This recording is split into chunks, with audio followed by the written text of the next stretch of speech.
Só que não foi só esse caso que aconteceu em 1947. Em 1947, acontece também o fatídico, famoso, glamuroso e talvez mais estudado, mais falado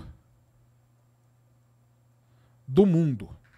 Ele acontece em 1947, um mês depois do Kenneth Arnold. Kenneth Arnold é 24 de junho.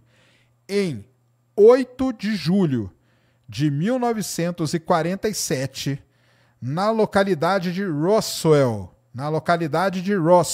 nos Estados Unidos, cai alguma coisa.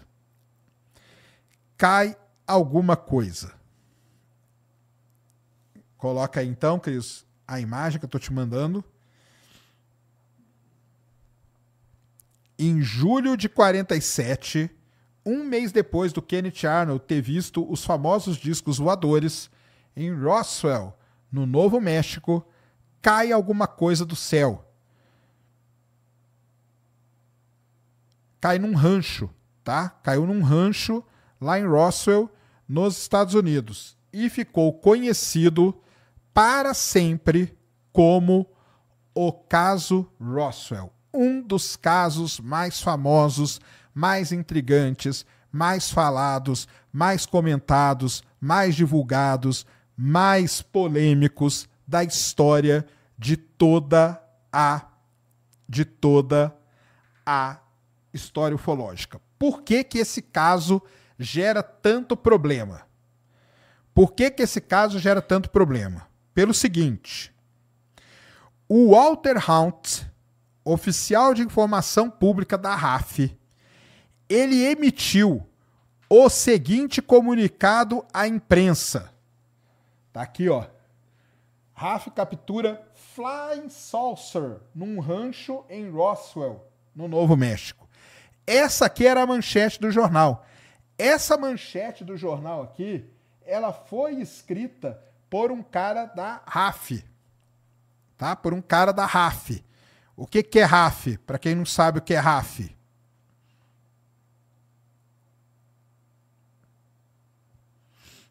Esse é o incidente de Roswell.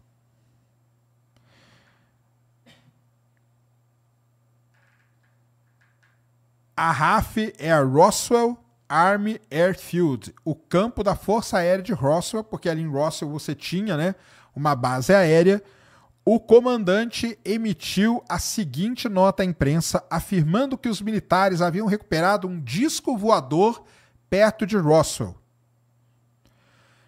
Robert Porter, um engenheiro de voo que fazia parte da tripulação que carregou o que foi lhe dito ser um disco voador no voo, com destino lá ao lugar, ele descreveu o material embalado em papel de embrulho quando recebeu, como leve e não muito grande, para caber no porta-malas de um carro. Tá?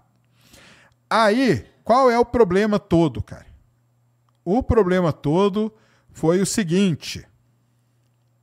Ó, o comunicado à imprensa. Quer que eu leia para vocês? Vou ler aqui o comunicado da imprensa de 8 de julho de 1947. Os muitos rumores sobre o disco voador se tornaram realidade ontem, quando o escritório de inteligência do Grupo de Bombas 509 da 8ª Força Aérea do Roswell Army Airfield teve a sorte de obter a posse de um disco por meio de cooperação de um dos fazendeiros locais e do gabinete do xerife do condado de Chaves. O objeto voador passou em um rancho perto de Roswell e em algum momento da semana passada, mas não tendo instalação telefônica, o fazendeiro armazenou o disco até o momento que conseguiu entrar em contato com o gabinete do xerife, que por sua vez notificou o major Jesse Marcel para ir para lá. Então, foi isso que aconteceu. Qual é o problema de Roswell?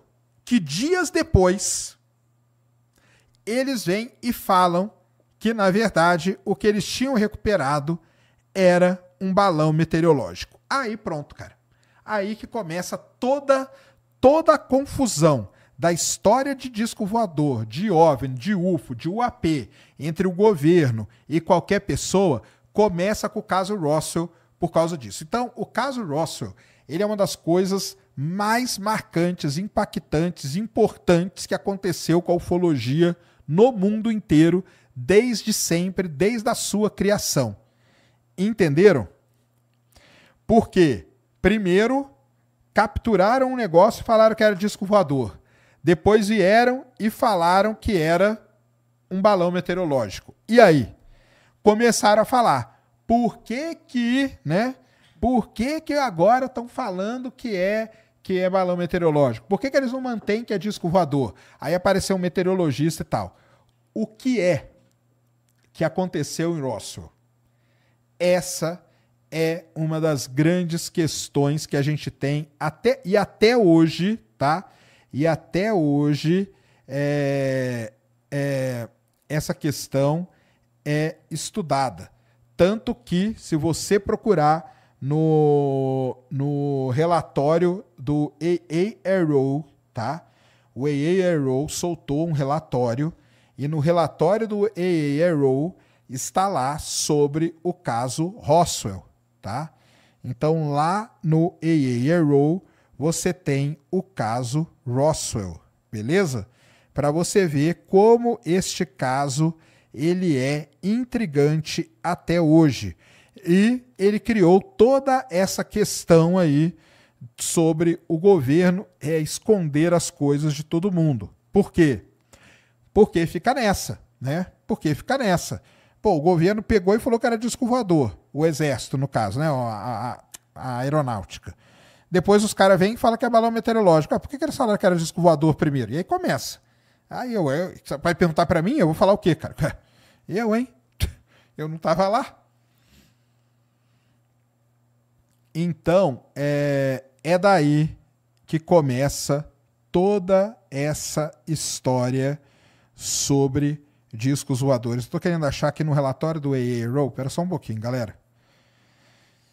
Que eles começam, né?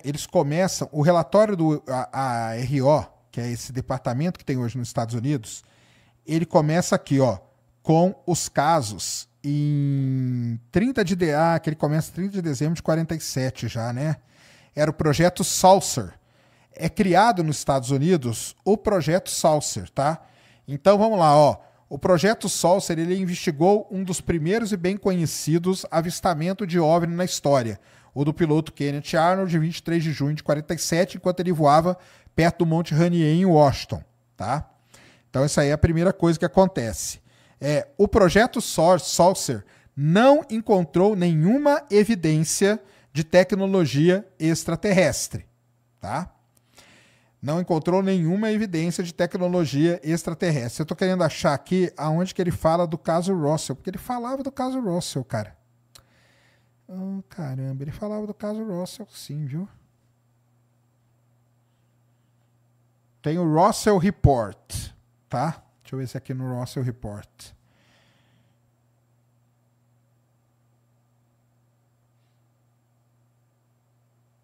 Eles falam no caso Roswell também, tá?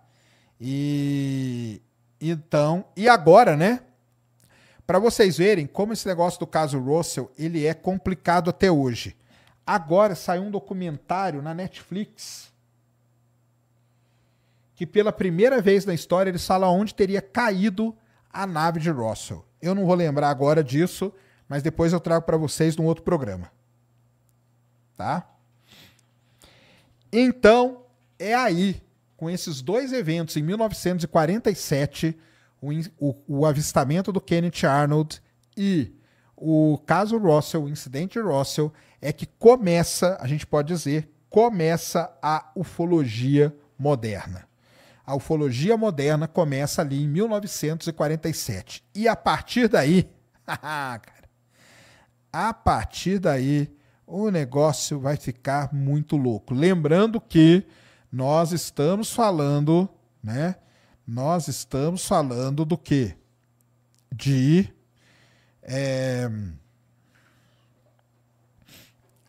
coisas, né? Que aconteceram no período de Guerra Fria, tá? No período de Guerra Fria. Então, 1947 dispara tudo isso E aí, como eu falei, eu não vou ficar aqui falando de casos e casos, porque nós temos milhares, talvez milhões de casos para ser analisados. Só que a partir de 1947 é que começam a surgir vários avistamentos. E aí temos casos, temos as luzes de Fênix, que são famosas, as luzes de Los Angeles, que são famosas.